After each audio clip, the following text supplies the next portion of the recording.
Hello दोस्तों, आपका बहुत बहुत स्वागत है मेरे यूट्यूब चैनल में।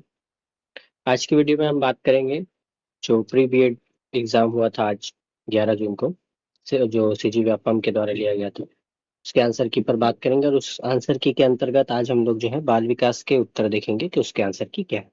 तो ये सेट बी रहेगा, तो आप उसके अनुसार अपने उत्तर को मिला लीजिए। चलिए देखते हैं। पहला क्वेश्चन पूछा गया था, जब शिक्षक बच्चों के प्रति सकारात्मक सोच और सहयोगपूर्ण व्यवहार रखते हैं तो यह किस प्रकार की अभिवृत्ति होती है? ऑप्शन ए तटस्थता, ऑप्शन बी असंगत, ऑप्शन सी नकारात्मक, ऑप्शन डी सकारात्मक।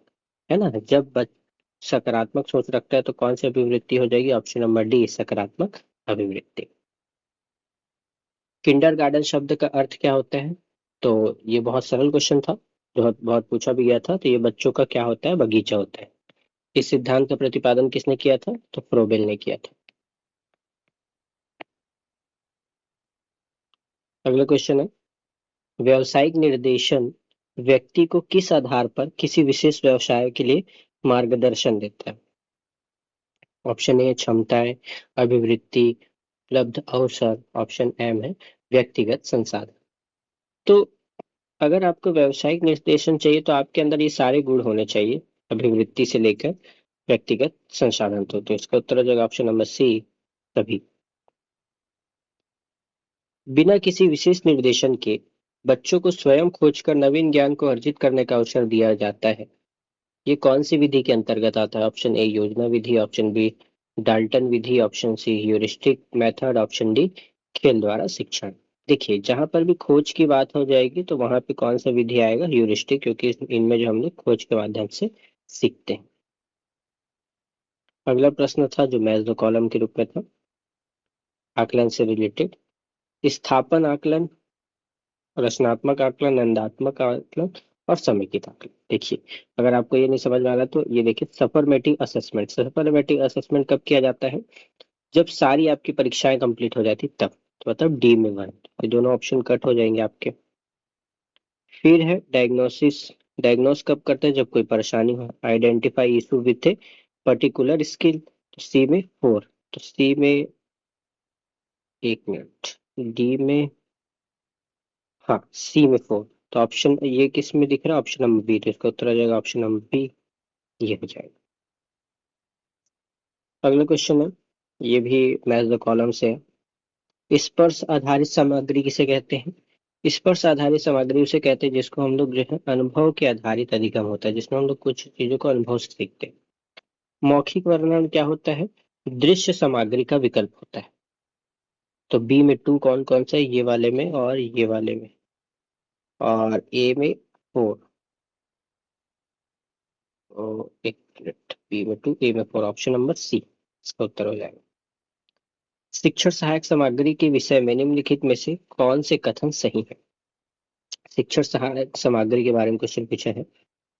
तो अगर इस ऑप्शन को देखेंगे तो एक ऑप्शन दिख रहा है एम, रटकर सीखने की क्षमता बढ़ाना, ये तो गलत है। तो एम जहां जहां दिख रहा है उसको काट देते, तो आप सीधे उत्तर में पहुंच जाते जेके और एल में। बच्चों के प्रति शिक्षक की सकारात्मक अभिवृत्ति के विकास की प्रक्रिया क्या होती है ना? The process of developing a teacher positive attitude towards children. तो सबसे पहले हम लोग इसके लिए क्या करना पड़ेगा? सकारात्मक सोच के अभिवृद्धि के लिए हमको बच्चों पर विश्वास जताना पड़ेगा। जब विश्वास हो जाएगा तो केस यही शुरू हो रहा है, फिर हम क्या करेंगे? सकारात्मक अनुभव प्राप्त करेंगे, फिर मूल्य और विश्वास बनाना प्रारंभ करेंगे, फिर स्थायी अभिवृत्ति का निर्माण करेंगे, फिर लास्ट में ये सब चीज करने के बाद उनके व्यवहार में क्या होगा? परिवर्तन होगा। इसका हो जाएगा ऑप्शन नंबर सी। शिक्षक की सकारात्मक अभिवृत्ति से बच्चों में क्या विकसित होता है? अगर बच्चे, शिक्षक जो पॉजिटिव एटीट्यूड रखते हैं तो बच्चों में उसका क्या फर्क पड़ेगा? तो क्या उसमें भय होगा? तो भय जहां पे अभी दिख रहा है एम, तो इसको आप काट दीजिए। ये दोनों में से एक उत्तर है, के और एल तो इसमें दिया हुआ है, जे को चेक करना है। आत्मविश्वास बढ़ेगा, हाँ, जैसे शिक्षक रहेंगे उसी के साथ, उसी का अनुकरण कौन करता है? बच्चे करते हैं। ये दिख नहीं रहा तो आप यहाँ से देख सकते हैं। How should a teacher behave with the student, कैसे उनको बिहेव करना चाहिए? ऑप्शन ए है general, like a father, like a friend, like a leader, तो कैसे करना चाहिए, एक सामान्य तरीके से करना चाहिए, ना कि ज्यादा किसी फ्रेंडशिप होना चाहिए, ना ही लीडर की तरह होना चाहिए। नॉर्मल जो है उनके बीच में क्या होना चाहिए, रिलेशन होना चाहिए। ये क्वेश्चन थोड़ा नहीं दिख रहा है तो इसका उत्तर मैं बता देता हूँ, ये नहीं है इसका। एन एन जहाँ पे रहेगा उसको काट दीजिएगा, इसका उत्तर हो जाएगा option number A. Match the column के प्रश्न है, 2-3 बच्चों की छोटी कक्षा को पढ़ाने के लिए आप क्या करोगे। 2-3 बच्चे तो आप उसके पढ़ाने के लिए जो है आप कागज से लिख कर पढ़ाओगे, तभी आप 2-3 बच्चों को पढ़ा सकते हैं। तो ए में 4, जैसे ही आप ए में 4 पहुंचते इसका उत्तर मिल जाता है ऑप्शन नंबर ए। समावेशी कक्षा में शिक्षण अधिगम प्रक्रिया के अनुकूलन के चरणों के सही क्रम को व्यवस्थित कीजिए। समावेशी कक्षा में तो सरल एवं स्पष्टीकरण का उपयोग करना सबसे पहले आ जाएगा कि, फिर वास्तविक जीवन के उदाहरण देना हो जाएगा आपका एल। तो इसका क्या हो जाएगा, एक मिनट, मूल्यांकन तो सबसे लास्ट में होगा तो ये और ये कट जाएगा। फिर हाँ इसका, सॉरी इसका थोड़ा सा चेंज कर लीजिएगा, इसका उत्तर हो जाएगा ऑप्शन नंबर बी। व्यवसाय संबंधी सूचनाओं का मुख्य उद्देश्य क्या होता है, विद्यार्थी को खेल में भाग लेने के लिए क्या करता है, वो प्रेरित करता है। कक्षागत अंतःक्रिया कहलाती है, अंतःक्रिया मतलब सहपाठी की बात कर रहे होंगे, एक दूसरे से संपर्क की बात कर रहे होंगे, तो ये कौन सा ऑप्शन नंबर डी। शिक्षा का मुख्य उद्देश्य क्या होता है, छात्रों की अंतर्निहित क्षमताओं एवं शक्तियों का क्या करना, विकास करना। उस विकल्प का चयन करिए जिसमें शिक्षण प्रभावशीलता में योगदान देने वाले सकारात्मक कारण है। अगर हमको शिक्षण को क्या करना है, प्रभावी बनाना है ना, तो हम क्या तय कर सकते हैं, तो शिक्षक का विषय ज्ञान होना चाहिए, बिल्कुल सही है। शिक्षक की सामाजिक आर्थिक पृष्ठभूमि, ये बिल्कुल गलत बात है। अच्छे शिक्षण के लिए शिक्षक की सामाजिक आर्थिक भूमिका का कोई मतलब नहीं होता। तो के जहां जहां पे उसको काट दीजिए, ये के है, यहाँ पे के है। तो अब ये दोनों में से उत्तर है आपका, तो इसमें एम तो है, जे भी है। अब के और एल को चेक करना है, उसमें से एक तो होगा। हम्म तो इसका उत्तर हो जाएगा जे हो गया, शिक्षक का संचार और शिक्षण। हाँ, जे के और एम, जे के एम किसमें, ऑप्शन नंबर बी में।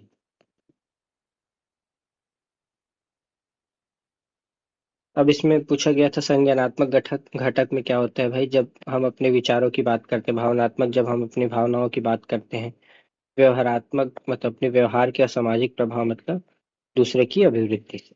तो आप ज्यादातर क्वेश्चन देखेंगे मैच द कॉलम के या सीक्वेंस के, तो वो ऑलरेडी सीक्वेंस में दिए गए हैं, उसको आपको वैसे ही करना था।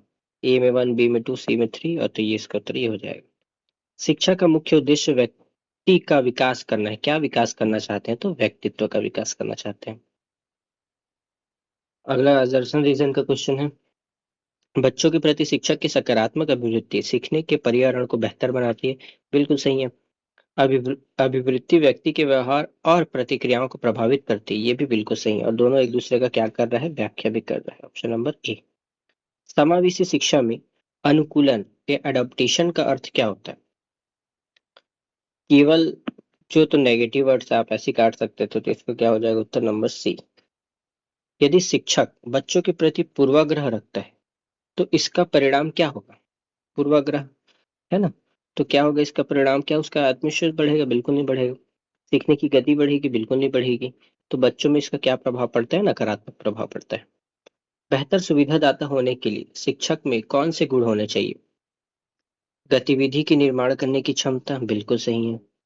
बच्चों में भेदभाव का व्यवहार, ये बिल्कुल गलत है। तो के जहाँ पे है आप काट देते सीधा।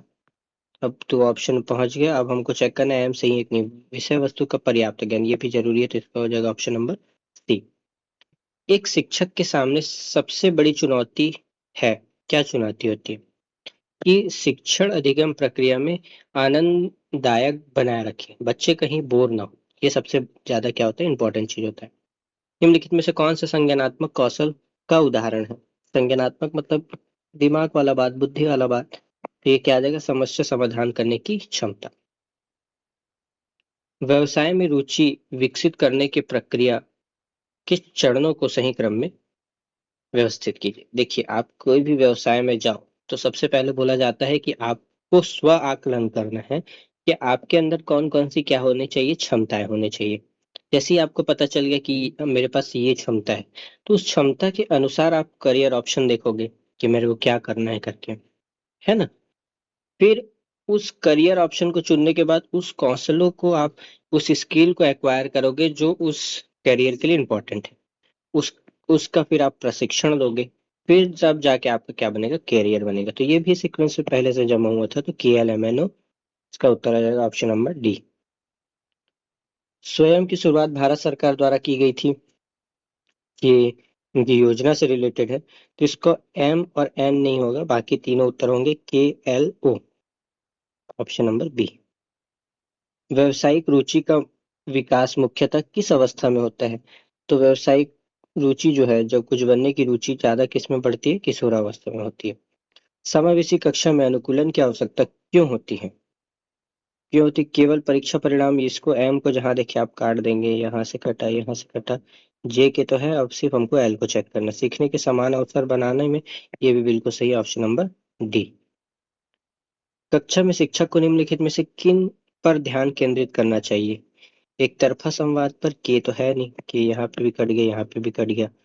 एम एन तो दोनों में है। एल और ओ को चेक करना है हमको। अंतर सांस्कृतिक सौहार्द, ये भी जरूरी। परामर्श देने में परहेज, तो ओ तो बिल्कुल नहीं है, तो ओ कट जाएगा, तो ये ऑप्शन नंबर क्या आ जाएगा, बी। इस तरह से आपके जो प्री बीएड के क्वेश्चन थे 30, वो कंप्लीट होते हैं। आने वाले वीडियोस में मैं अगले सब्जेक्ट्स के लेकर भी वीडियो बनाऊंगा। तो आज के वीडियो के लिए बस इतना ही है। बहुत बहुत धन्यवाद।